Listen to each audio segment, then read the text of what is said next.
Good morning. My name is Kumada Ramanathan. I will be hosting today's webinar. It is all about how regulated institutions can maintain clear, consistent compliance on digital assets, AI automation, and global regulation in an ever-changing environment. As mentioned, my name is Kumada. I'll be hosting a conversation for 45 minutes with a number of seasoned veterans in this space, including Dr. Ravi, Chamarajnagar, founder and CEO of BRACKT.AI, Cynthia, Meyn, seasoned board member, president of SmartSettle AI, and Purvi, our Maniar. She's the chief legal officer at Laser Digital. Thank you so much to all of you for joining me today. 45 minutes, we're going to be going through a number of topical themes. And then at the very end of this webinar, we'll be discussing any questions that are thrown our way in the Q&A section. So please feel free to engage. There is a button for you to share your thoughts. And we look forward to hearing from everyone who's taking part in today's conversation. So let's kick things off with Cynthia. Now, the future of compliance is shifting, as we know, from annual audits to continuous AI-driven oversight. But this creates new risks,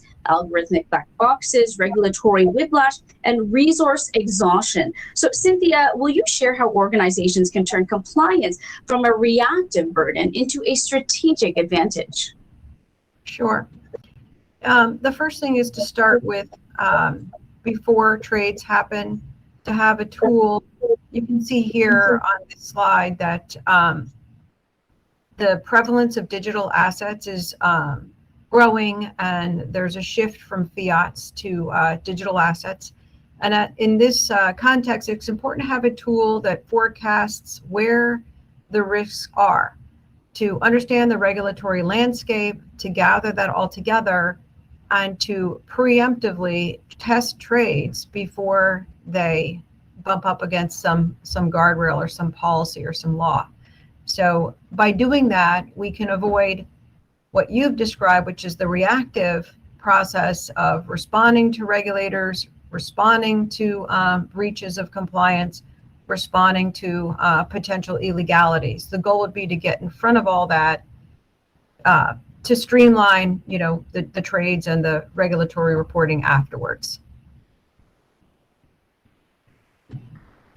Wonderful. Now, when it comes to AI-driven fraud and algorithmic bias, placement, layering, and structure, as we know, the mechanics of money laundering that used to take investigator months to entangle are now being executed at machine speed. So when compliance leaders can't outrun the threats that last year's tools may have brought to the fore, you want to be thinking about how organizations can stop being reactive and start using predictive analytics and cross-chain pattern recognition to get ahead of AI-powered bad actors. Tell me, how do you do that before any damage is done? Well, you have to have the right tool, but it's true. If you have a bad actor, that bad actor might place ill-gotten gains onto a number of different chains to try to conceal the ultimate source of their ill-gotten gains. It's important to have a tool that can, in real time, understand the source of those funds, understand the nature of that bad actor. And then as the mules are withdrawing and depositing money, it would be nice to have a tool. I look for tools, AI tools, that can match all the patterns across the chains and say, let's coagulate these transactions and link them back to an original bad actor. At a minimum, some of these chains, even on one chain, the transaction might be bumping up against a law. The laws are ever changing. It's important to have a tool that can conform or compare any given transaction to a number of laws, and then ideally connect the dots across the continuous, across the continuous layering of all of the transactions, ideally before they're integrated into the mainstream financial services systems. Now I'm going to turn my focus to Dr. Ravi. Now, when it comes to technical architecture and security engineering, we know that most compliance teams are working across incompatible legacy systems, disconnected databases, old APIs, and siloed data. That fragmentation makes it nearly impossible for AI to produce a coherent audit trail. Now, even when AI does make a decision, regulators need to understand the why. So, Ravi, how do you solve both problems without ripping out your entire infrastructure?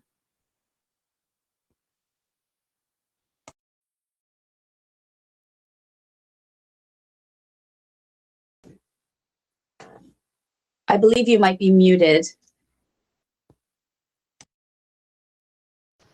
Sorry about that. Yeah, thanks, Kumita. So I think what you identified there is one of the biggest problems out there in the digital asset infrastructure, and that's the fragmentation part of it. But clearly, the answer to this is not to rip out the entire infrastructure and start with something new, but there's so many systems out there, including a lot of legacy systems that contribute to this new financial paradigm. But the answer to this is really data orchestration. How do we bring all these systems together? And there's always that tendency to rip out everything and start anew, but the answer really is the data orchestration. How do we bring that right middleware to bridge all these systems?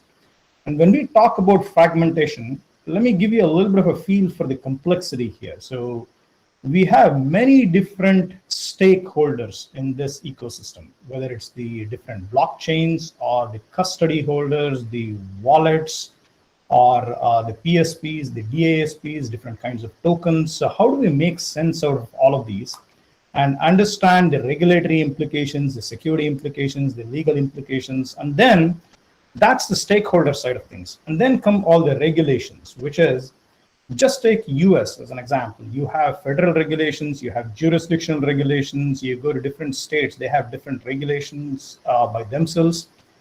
And then you have regulations and rules that are specific to enterprises. How do we layer all of these and bring in the complexity of global value transfer? You're talking about regulations across EU, UAE, India, Southeast Asia, many different aspects. You're really talking about jurisdictions and regulations across the globe. That's kind of the complexity you need to bridge with a system like this. And what you really need is to be able to have this one middleware bridge all of this complexity.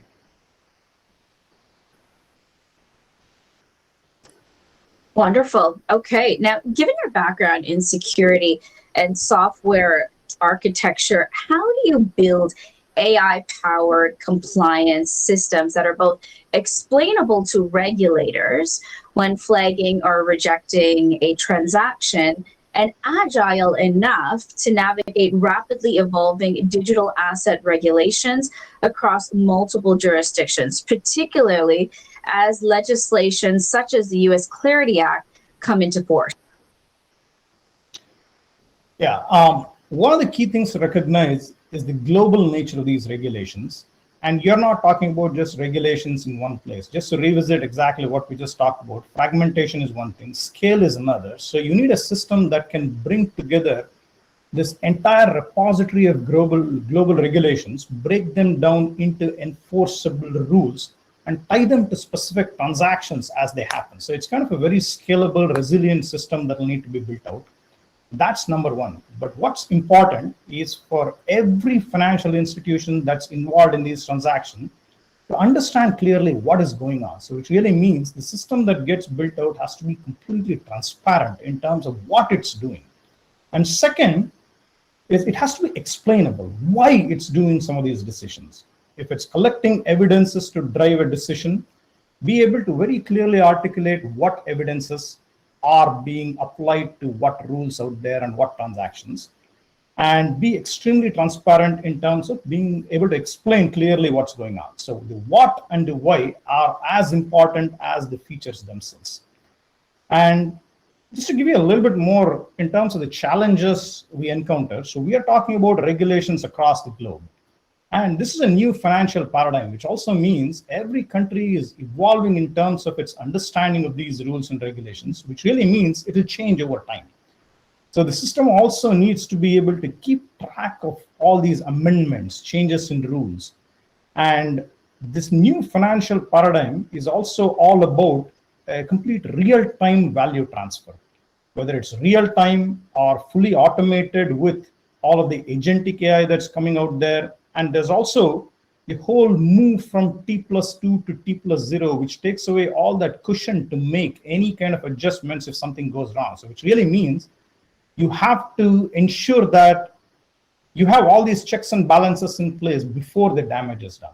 And that's kind of the system we are evolving towards. And this is no different from some of the other security use cases we have seen in the past, whether it's the management of tokens, certificates, keys, non-human identities. These are things I've dealt with in the past where all of these have to translate to some level of security scoring and a clear understanding of the dimensions that impact the management of every one of these security artifacts. So if you were to take a specific case of some value transfer, XRP, across the globe, across the pond, Germany trading XRP using USDT with the seller in the US and the buyer in Germany, for instance, and with a lot of intermediaries in place, you have a lot of regulations with jurisdictions, multiple jurisdictions to deal with. And you need a system that can really enforce all of those rules across these jurisdictions and tell you that you are compliant, and also give you a really good idea of, if you are not compliant, what kind of penalties you are liable for. So at the end of the day, you are designing a system that's fully real-time and should be able to have a clear understanding of the real-time nature of this and the fact that this is being designed for an agentic future.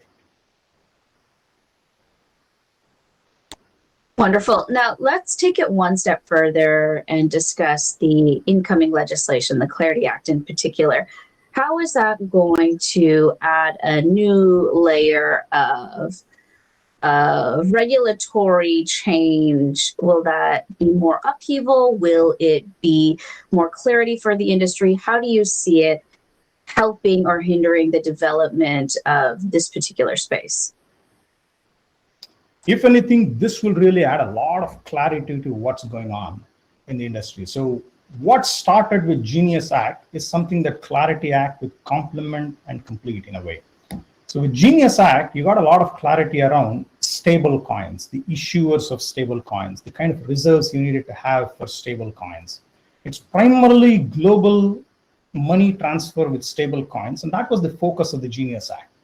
With Clarity, however, you bring a lot more understanding of the securities, the commodities, how they are different from the currencies, what kind of rules apply to them. And as we bring on more stakeholders into the space, trade or DeFi players or any kind of broker dealers that we deal with, any of these, where do they play and what kind of rules apply to them, and what is the role of CFTC, what's the role of SEC, FinCEN, FINRA, every one of those. There's a lot more clarity with the Clarity Act. And what it also does is positions US as the driver in the regulatory space, where it establishes kind of a template for trade as multiple financial institutions across the globe enter the US market. It gives you much better clarity on how to enter the US market. US market is one of the biggest. So clearly, a lot of financial institutions across the globe want to enter this market, and Clarity Act makes way for that. In a way, Clarity Act gives US the power to become the regulation as a service player, where it can establish, at this point, it really has the power to establish itself as the regulatory template that the rest of the world can follow. Okay, so now let's move on to real world use cases, cross-border stablecoin transfers in particular. If I want to transfer stablecoins from the US to the UAE, for instance, two jurisdictions that we know have fundamentally different digital asset frameworks, what does a compliance system need to do at a technical level to execute that transaction? And how is it architected to adapt when either country's regulations change without requiring a complete rebuild? Yeah, this is a great question where reality meets the actual regulations here. So where you're really talking about true value transfer across the globe. And there are two different endpoints, which really means at least at a minimum, there are two big regulations to comply with. One, on the one end, you're talking about the Genius Act on the US side. And on the UAE, you're talking about WARA at a minimum. And then you still have to deal with the complexity of BSA, OPAF, FATF, and then depending on where your endpoint is, jurisdictional rules, perhaps from Minnesota or from New York, where you need to deal with all those licenses as well. And you also have to take into account the fact that these rules and amendments, these regulations can change over time, which really means you need crawlers in place that have a really good understanding of how to get all these changes in place and make them fully enforceable. So what this whole thing does, this is where security comes together with software, where anything that gets developed has to be fully resilient. And this whole system is built on the, this whole paradigm is coming together based on the fact that this is real time, which really means the software that gets built out does not only has to be resilient, but has to be extremely low latency. Cannot add any latency to any of the transactions that are going on. Still have to keep everything fully real time. So it has to be solid in that perspective. And the whole goal of this thing is to, what's happening today with all of the spreadsheets, the manual checks, the slow checks, and then a sampling of all of the transactions has to become completely real time and be able to do across the entire suite of transactions that are out there. So extremely flexible system, resilient, low latency is kind of what we are looking at this point. And then when we look at systems like this, you're talking about not just looking at one database, you're talking about on-chain compliance, which is what AML, KYB, there's a few of those things. And then off-chain regulatory compliance, which is where systems like BRACKT actually look at every one of these regulations out there to drive compliance. And then a clear understanding of how this applies to different stakeholders and how the rules are interpreted by the different regulatory bodies, a clear understanding of all of that stuff. And finally, a system that's jurisdiction agnostic, because this is not where it'll end. This is just the beginning. You are going to start to see a deluge of these regulations and rules come out in the next few years. And you need a system out there that will take all that flexibility, that's flexible enough to take in any kind of regulation that comes out in the next few weeks, months, or years, and any amendments that will also be put in place. You need a complete jurisdiction agnostic regulatory framework that will help you with this whole compliance.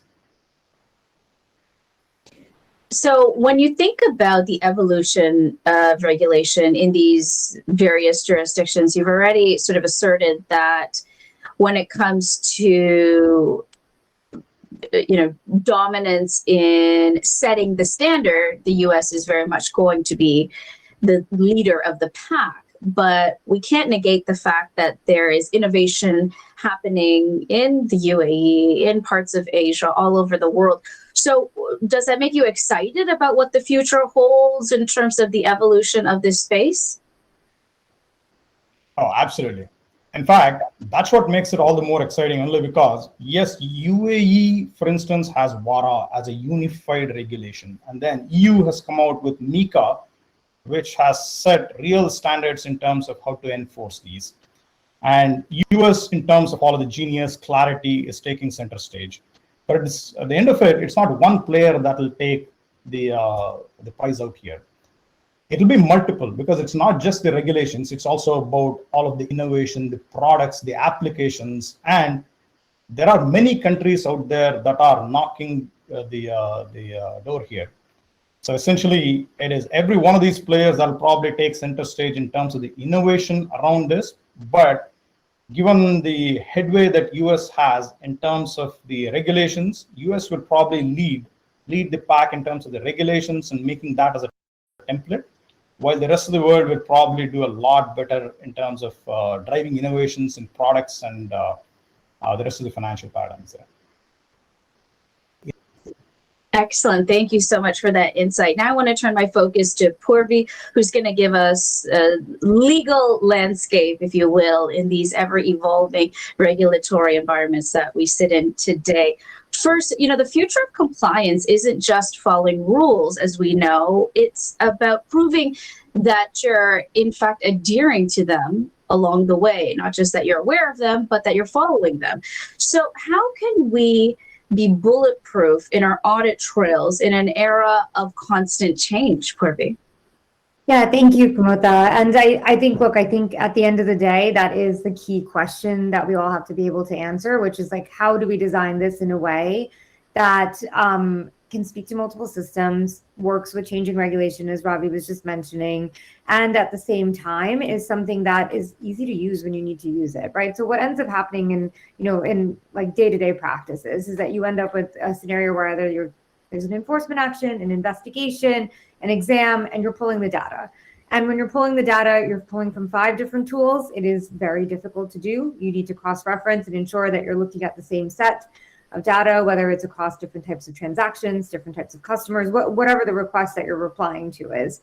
And so you're reconciling data that you're pulling from multiple different systems, and then verifying that it is actually responsive to the request that you've received, that it is the totality of the information that you need to provide, and that it is data that you feel good about, right? That it's been properly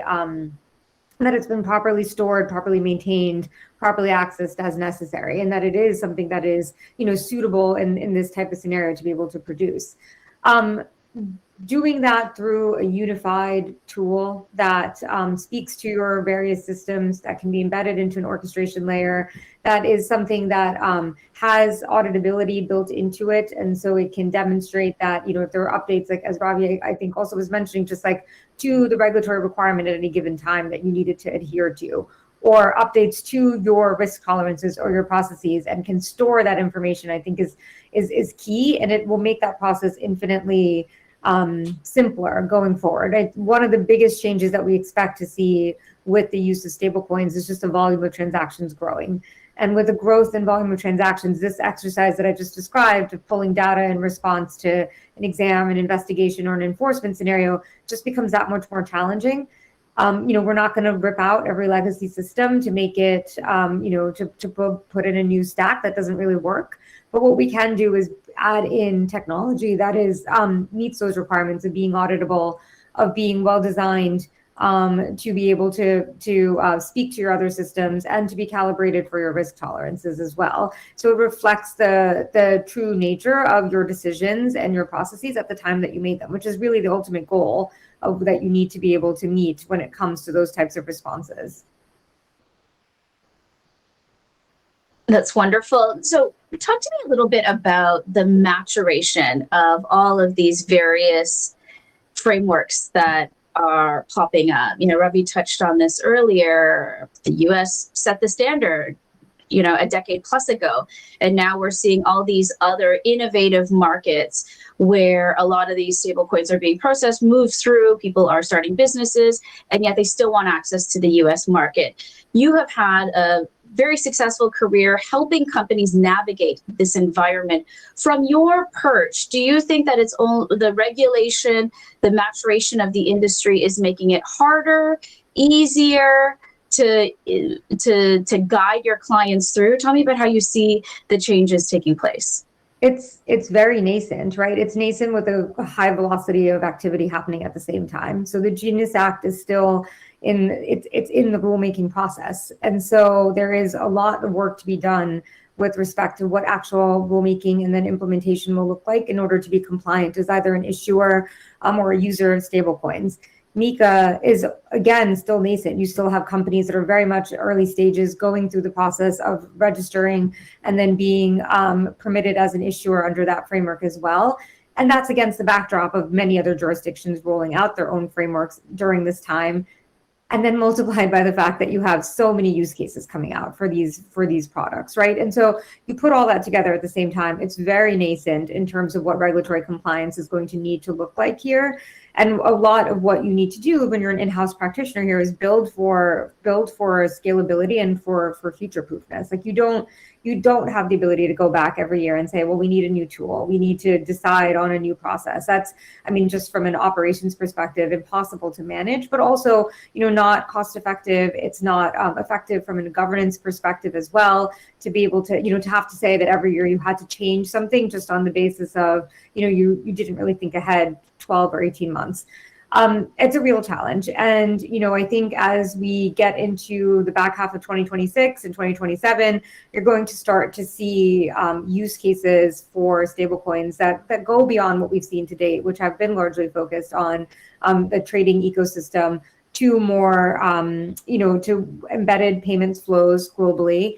And as that occurs, whether you're a small institution getting involved in this space or you're a large bank getting involved in this space, you have to build with that in mind, right? So build with the ability to be flexible as rulemaking occurs and implementation requirements come into place, build with the flexibility to scale, and then build with the flexibility to ingest new rule sets that come in for jurisdictions that you might expand to. I think Cynthia maybe had a point that she wanted to make on this as well, so I'll turn it over to her. I mean, there's so many points to unpack what you said, but talking about scalability, and I also saw a question in the chat around implementation. The volume's only going to continue to increase, and it's important to have a tool that continuously updates as regulations change asynchronously. So all the regulations changing over here, and then your technology is changing over there. There was a good question in the chat about how to handle the fact that there are many financial services firms that are on legacy infrastructure, and how to actually implement a real-time tool that scales. What I see some people doing, some firms doing in my advisory work, they have the legacy tool. It's not feasible or practical to plan on ripping it out before you use something like BRACKT. What's important to do is say, okay, what are the types of transactions that I want to have this extra layer of compliance on?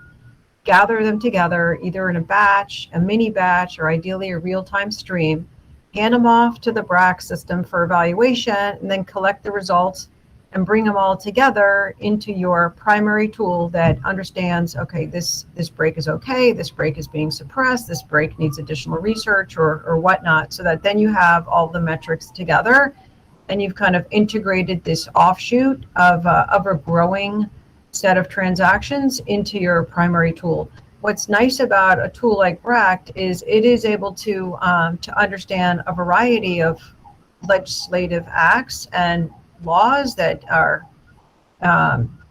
going to obstruct certain transactions, not just AML, not just CFT, but a variety of things. For example, is the stablecoin backed by sufficient reserves?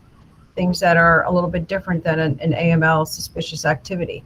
But it's good to have all those breach types coming back together into your primary system, so that if you're a large financial services firm, such as a US bank, you can pull that all together on a dashboard and understand.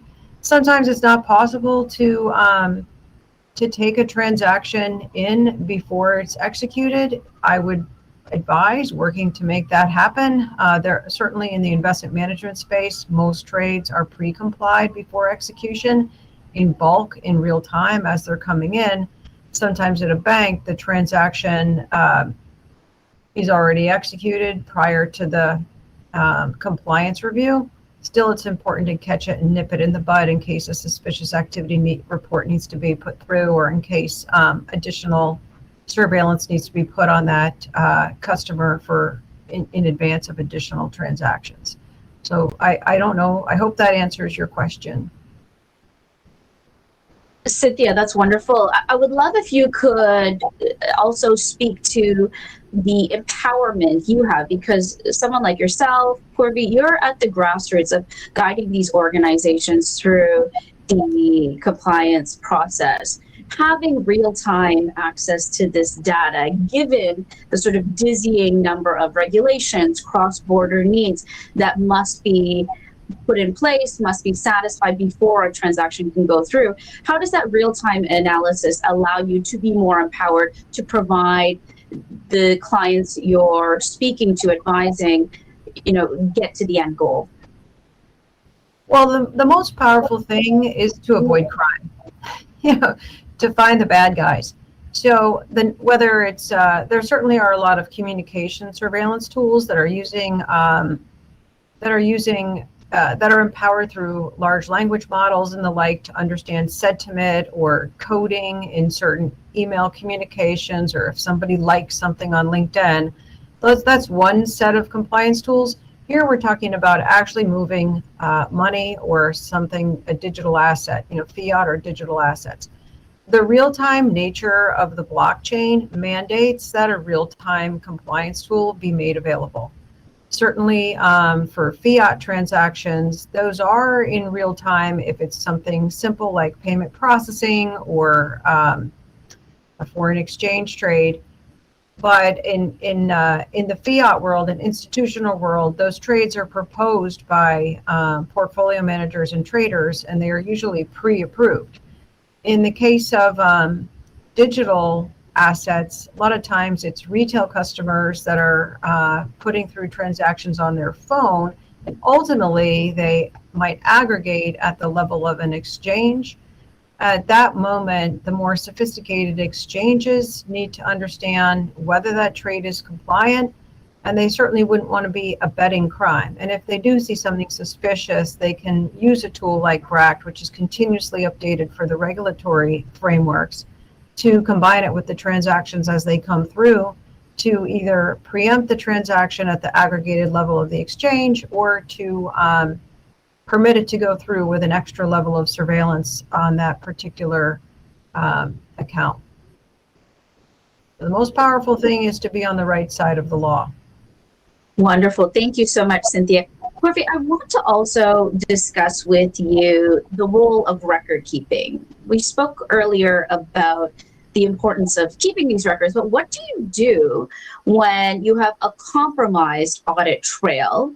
And how can you ensure in this day and age when you've got information being gathered from Excel, from all of these disparate places in some cases, ensure that the information you're providing to regulators, whomever, is bulletproof at the end of the day, if such a thing exists?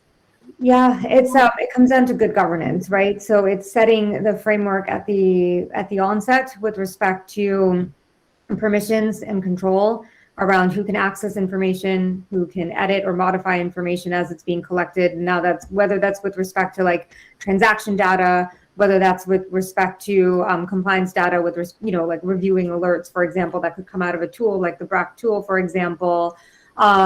Whether that's with respect to legislative tracking or any kind of rule tracking that you are doing to demonstrate that you were aware of changes that were either forthcoming or that could be applicable to you. Of course, legal guidance fits into the same bucket as well. It's maintaining, a good governance framework there that has very strict controls as to who can access that information, who can modify that information. The fact of the matter is mistakes happen and bad actors exist out there. And there are scenarios where you do have to deal with information that might not be entirely accurate. The beauty of the blockchain is that it does simplify a lot of this. An immutable ledger is something that does add a great deal of security to these types of scenarios. So where you are able to use blockchain-based tooling, whether that is for your compliance processes or for the underlying transaction itself, such as a stablecoin, certainly that is a significant improvement to what you might see when you have otherwise like a myriad of different software products, different Excel worksheets, different, Google Drives or folders or whatever the case that might be. And beyond that, I think having that framework, making sure it's reviewed on a consistent and, constant basis as necessary, and then testing it, right, to ensure that it works the way that you hope that it ensures. That's the most that you can do on a proactive basis. When those situations do occur, I highly recommend going forensic as necessary to be able to address where you have the source of those failures. It's quite common to do a roadmap internally, of course, to ensure that you've identified the source, you've identified any areas that need remediation.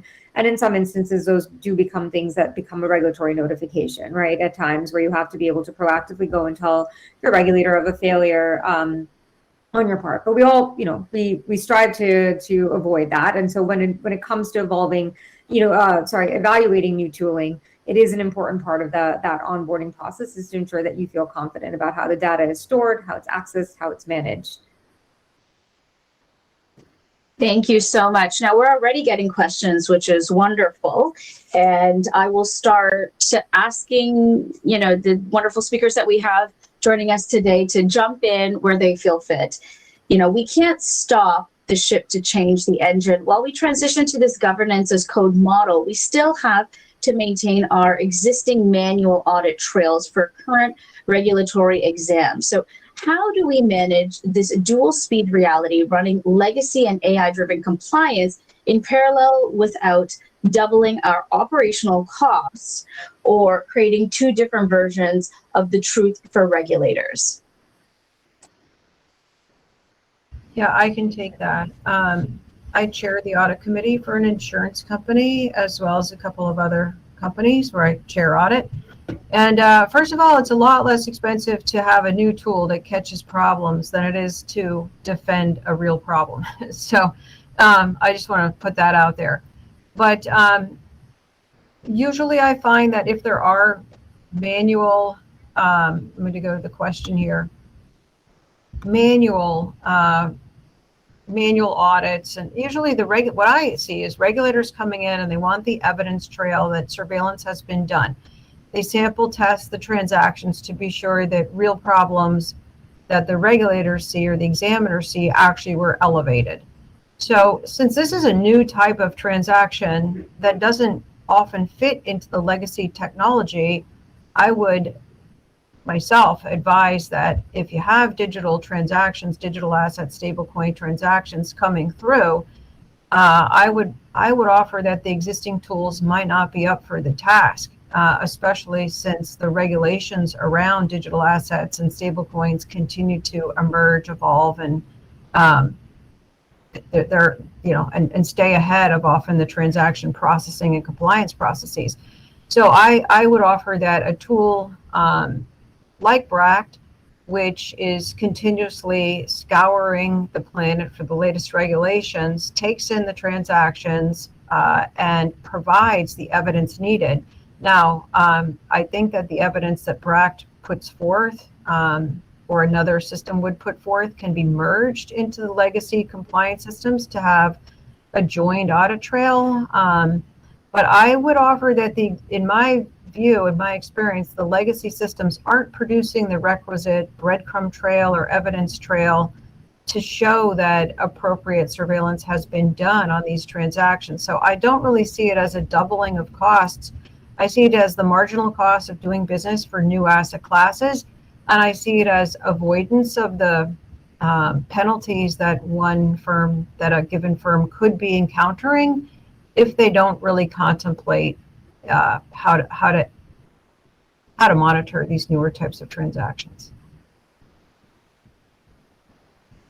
Thank you so much, Cynthia. We have another question. I heard that a single command center for real-time enforcement is the way to go in a lot of the events I participated in. My concern is that regulators are traditionally trained to review static documents and look-back reports. If we present them with a live dynamic audit trail instead of the traditional PDF snapshots they're used to, how do we prevent a clash of expectations? Is there a specific way to bridge the gap between our real-time reality and the historical mindset of a standard government examiner? And I believe Purvi is going to weigh in on this. Take it away. Yeah, thanks. And look, I think it's a good question, right? That is absolutely the reality that a lot of, kind of compliance and regulatory reporting work to date has been focused on a snapshot of a specific point in time. And that's going to continue to be the case, right? Compliance is a point of time requirement. It is something you have to be able to demonstrate that you did then and not that you are doing now or that you would have done differently with a different set of information. It is a point in time. That's not going to change. But I do think that what is going to change is that with the speed of transactions that we are anticipating with these new technologies and asset classes, the ability to say that I took a snapshot just once every 6 months or once every year is not going to be sufficient. And so there is a big lift that I think is being done across the industry right now. And the regulators have been very engaged on this front, and the SROs as well, as to understand themselves, like what are the new ways in which information can be collected, gathered, assessed at, on a more continuous basis rather than a specific point in time. And I think we'll see exam priorities shift to reflect that as a requirement, to show, okay, here's like a date range that I want to see information with respect to, but I want to see if there was an evolution of your thought process or thinking during that period of time. There was something that occurred from a legislative perspective or rulemaking perspective. How did you respond to it in real time or catch it before you allowed that activity to occur without ensuring that it wasn't appropriate to do. And I think this is where, a topic that I know we talked about in the lead up to this as well, which is like this concept of human in the loop. Like the role of the compliance officer is going to change. It's going to be, obviously ensuring that you understand the laws and regulations and that you're able to create a program that meets that. But it's also going to be designing an internal process that is much more complex than what it was previously, right? So going from a number of different tools and Excel spreadsheets and static data to a more continuous process, and a process that is able to respond at the speed of innovation is going to become a big part of the role of the compliance officer. I mean, the fact of the matter is that compliance responsibility is still going to rest from a regulatory and statutory perspective with the organization, or in some instances with a specific individual, right, who owns that responsibility internally and for their organization. And so designing good processes there that are fit for the new products and services that you might offer is going to become a big part of the role of the compliance officer. And I think that includes, ensuring that you have something that is of course fit for purpose, that it is something that is auditable, that it has testing to ensure that it works the way that you ensure that you want it to work or that you've designed it to work. And that it is something that is dynamic and that can, with the right level of like whether it's committee approval, board approval, or regulatory conversations, be adapted to the pace of change. And that I think is going to become a crucial part of the role of the compliance officer. And we're seeing that already in conversations with regulators, where they're asking not just what did you do at this point in time, but how did you respond to these new things that occurred and ensure that you continue to build a program that was fit for that purpose. Yeah, And I would if- add that just for a moment. Okay. I am not a compliance officer, but I have run large groups that are compliance operations.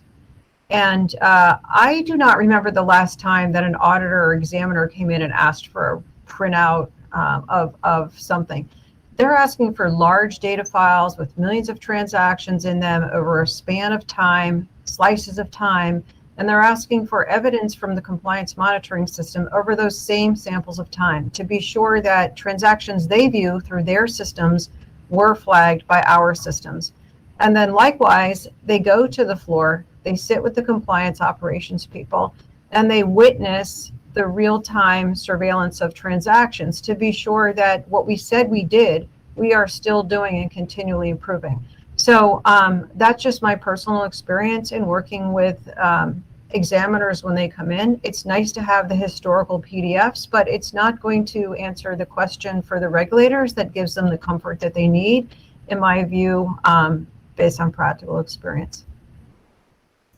Oh, that's great, Purvi and Cynthia. So I just want to add one more thing, which in addition to the real-time nature of this, where the regulators can really look at the real-time enforcement, they still have the complete audit trails for anything that's happened in the past.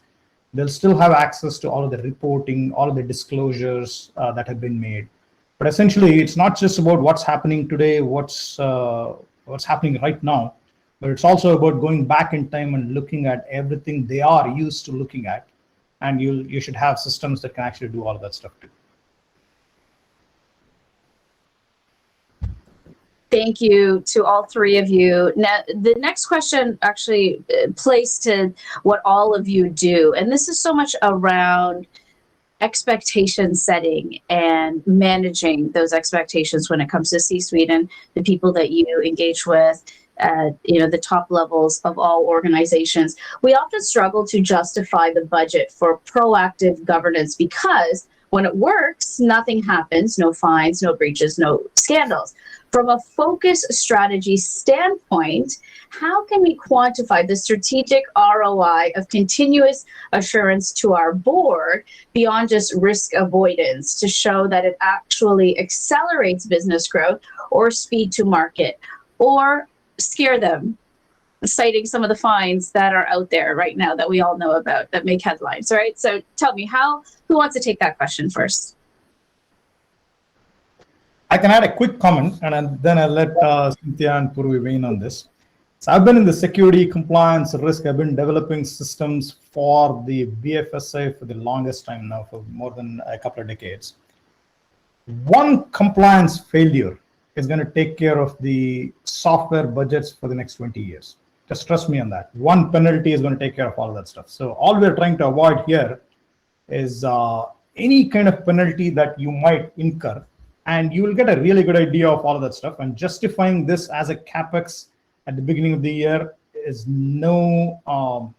I've seen that to be a breeze once you get a really good understanding of what kind of penalties you will incur if you are non-compliant with any one of these. And a system like this, a new financial paradigm, when there's a value transfer between two countries, we are not talking about 6 rules or 7 rules here.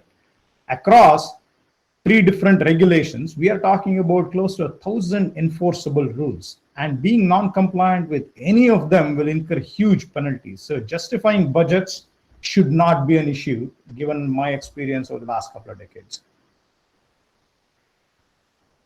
Yeah, so I've been the head of operations multiple times, if you look me up, and coming up with the cost budget is what I do. For all of these business lines, any kind of a new idea, there's usually some ranges of revenue that are going to be assumed, benchmarked, or predicted, or planned for.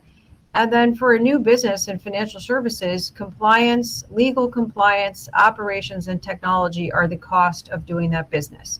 Usually, we put together a budget, so we don't just skip over compliance. We put together a budget for the people and the technologies, the processes, people, and technologies that are going to be required to substantiate that business. What's a problem is when the cost of the technology is high and what it achieves is low. So it doesn't make sense to spend 90% of your revenue on a compliance tool that doesn't yield results. Usually what happens is a series of requirements are put forth for what the compliance system would need to do, and then an RFP process or a bake-off is ensued, where we try to pick the appropriate tool to do the job.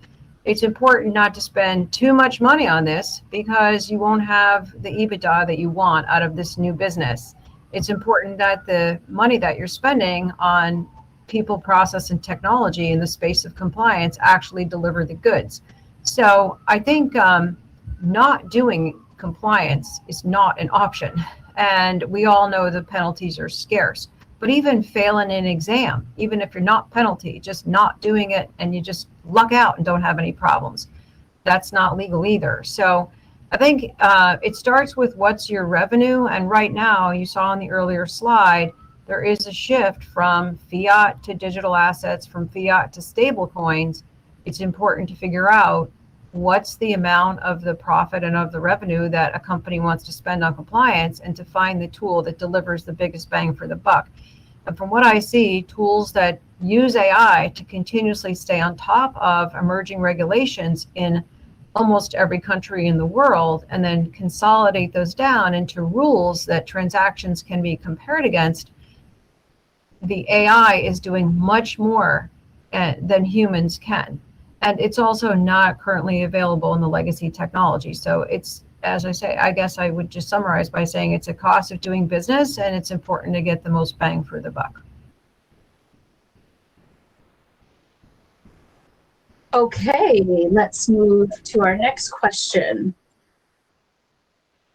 If we move to autonomous agents that take compliance actions rather than just flagging them, who is ultimately on the hook when the AI makes an error?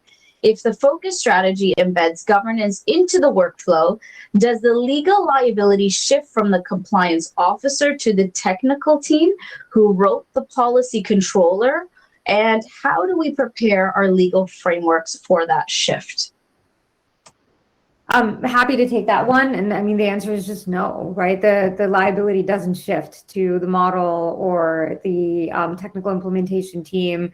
It rests with the officers that are responsible for that type of compliance. And usually that is a compliance team. Sometimes it can include a risk team, a security team, or a legal team as well, depending on the nature of the compliance program that we're talking about. But it certainly does not shift. You can't blame your AI or your software for a failure on your part. And so, to go back to just my earlier point around governance when implementing these tools, that's where really the rubber meets the road. And you really have to have a very clearly defined set of expectations from the tooling, of rules for the tooling in terms of what you expect it to accomplish and how it can accomplish it, good frameworks around data usage, storage, and access, and then the components that come on the back end of it, right? Which is like the auditability and the testability. Does it do what it's supposed to be doing? And does it do it in a consistent way that matches your expectations? And then when that's not the case, you're going back and you're changing it, right? And you have a process for that change.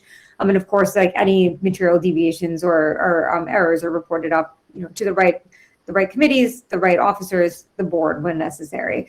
That's going to continue to be the case. And so I think with that in mind, like when you are, you're in-house and you're looking at implementing one of these tools, the work to ensure that you understand what you're implementing and how it's going to fit with everything else that you have is really important. It's going to be something that the regulator is going to expect you to demonstrate. That's just another plane of regulatory compliance that will come up in exams and will come up in investigations to be able to demonstrate that you implemented this with the right framework around it, and not that you bought a tool off the shelf and you loaded it into your system and you just kind of let it go. That's not going to suffice. Thank you so much, Purvi. Next question.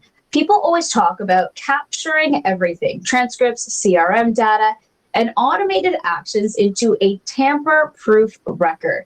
While this solves the integrity issue, doesn't it create a massive legal discovery risk by creating an immutable, hyper-detailed trail of every minor internal disagreement or system flag?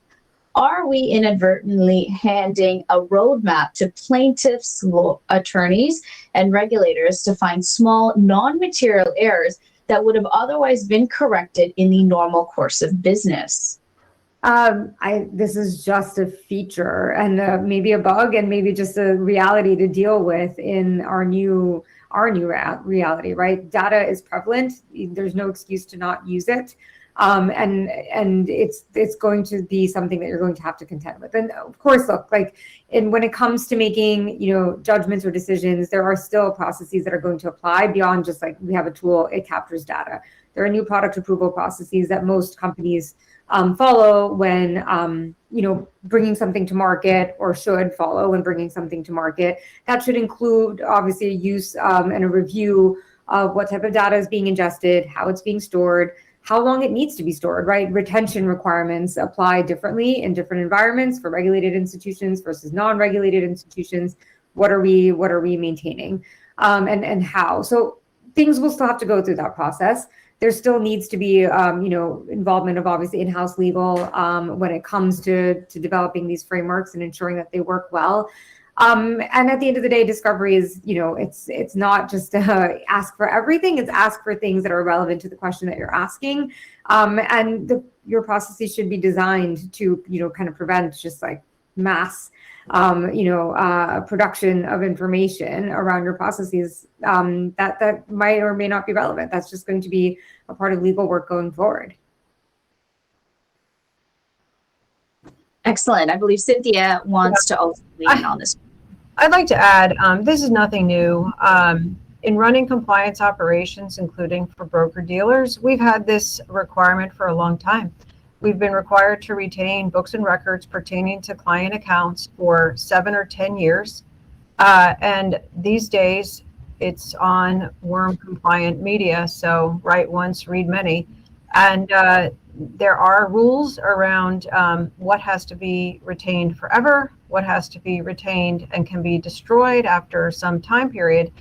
But right now, in the United States, for broker dealers, as well as for many investment advisors, registered investment advisors that have a fiduciary responsibility, retention of immutable records is part of life. It used to be the archive boxes that would go away to a vendor like Iron Mountain, and they would protect them and prevent them from being changed or modified in any way. But this isn't nothing new. It's just a different type of transaction in my view. Thank you so much, Cynthia. We have 6 minutes left in this webinar, so I'm going to give each of our speakers a chance to share their final thoughts, and we can start with Ravi.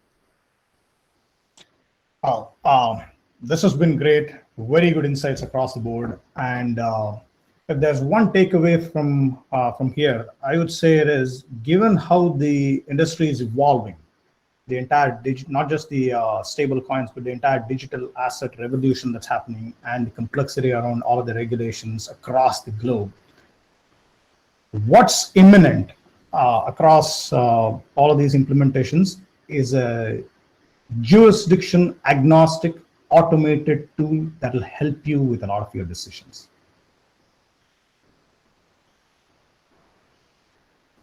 Thank you so much, Ravi. Purvi? Yeah, thank you. I just want to say, I think this has been a really really interesting discussion. I think it's touched upon a number of, topics that are live and relevant for companies and in-house practitioners everywhere. I think, if you are in the process of thinking through how you design a process for something like this, right? A compliance program, a legal program, a risk program, there are a lot of tools out there. It's worth taking a look at the tooling and the processes that are out there. And it's worth making sure that you have a good set of internal requirements around what you actually need before you go out to market, right? And actually understand, what is my actual need, and does the tool fit my need? I think, and obviously in conversations with Ravi and the BRACKT team, one of the things that's been, I think, top of mind for me has been, it's customizable. It can be something that fits your risk tolerances, your risk profile, because what we are seeing with stablecoins is that their use cases are numerous, and not everybody's is just the same as somebody else's. So like an off-the-shelf solution that doesn't allow it to customize for your particular risk tolerances, your regulatory requirements, and your use cases is not a great outcome in this space. And yeah, thank you for having me today. I really enjoyed the discussion. Thank you. Cynthia? This has been wonderful. Thank you to the attendees, and thank you to Ravi for inviting us to join your webinar. What makes me glad is that the space of digital assets and stablecoins seems to be evolving so quickly. There are payment processors, possibly credit cards out there, and all sorts of participants, including Stripe, state lotteries, etc.